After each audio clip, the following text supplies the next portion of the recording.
El cambio en la serie Cranberries Yerbit de Slaughter dio resultados, la vida de la serie se ha extendido. Ya no se habla de que la serie Cranberries Yerbit transmitida por Show TV revelará las diferencias sociales expresadas al principio y procederá a través de un orden narrativo unificador.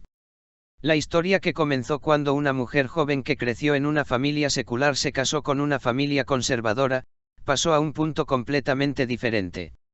El tema principal de la serie ya no se trata de cómo las familias conservadoras y seculares tienen en común entre sí. La serie Cranberries Yerbit creó una nueva base para sí misma a través de las relaciones, como deseaba la audiencia turca.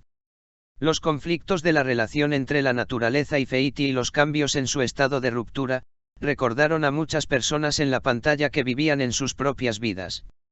El curso de la relación de Ömer y KVLCM y su deseo de aferrarse a una nueva vida juntos superando los reflejos de sus antiguas relaciones entusiasmó a la audiencia.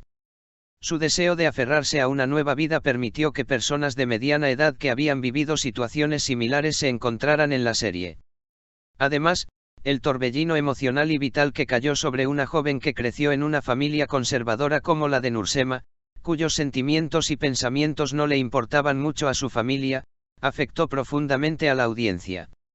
A pesar de su deseo de construir una vida con su amado Umut, está atrapada entre la obligación de vivir la vida que su familia le ha asignado. En este punto, Nursema encontró junto a ella, quizás, a su prójimo, quien al principio no estaba muy contenta de que ingresara a la familia. Junto con la solidaridad de una mujer, la serie Cranberries Yerbit muestra que la solidaridad de las mujeres siempre es posible y crea una fuerte sinergia, incluso si muestran diferentes creencias y en diferentes culturas. En la serie Cranberries Yerbit, la historia dejó de lado las diferencias sociales de la historia y cambió a la base de las relaciones, lo que permitió que la audiencia se encontrara a sí misma en la pantalla. Vemos que estos pasos de escenario se reflejan muy positivamente en los ratings de la serie.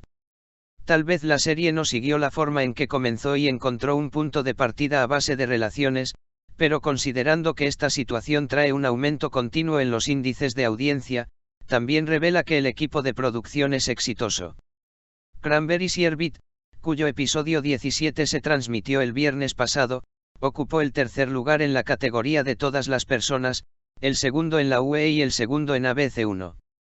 En este momento, cuando las calificaciones estaban en el nivel más alto, parece que la creación de la historia por parte de los guionistas valió la pena. También fue muy significativo que este debut en ratings se desarrollara en un día en el que competía con las series más exitosas de la temporada como Kingfisher, y que la serie Firebirds en ATV también se desarrollara en un entorno en el que encontró un fuerte apoyo. No olvides suscribirte a nuestro canal y gracias por compartir nuestro vídeo con tus seres queridos. Adiós.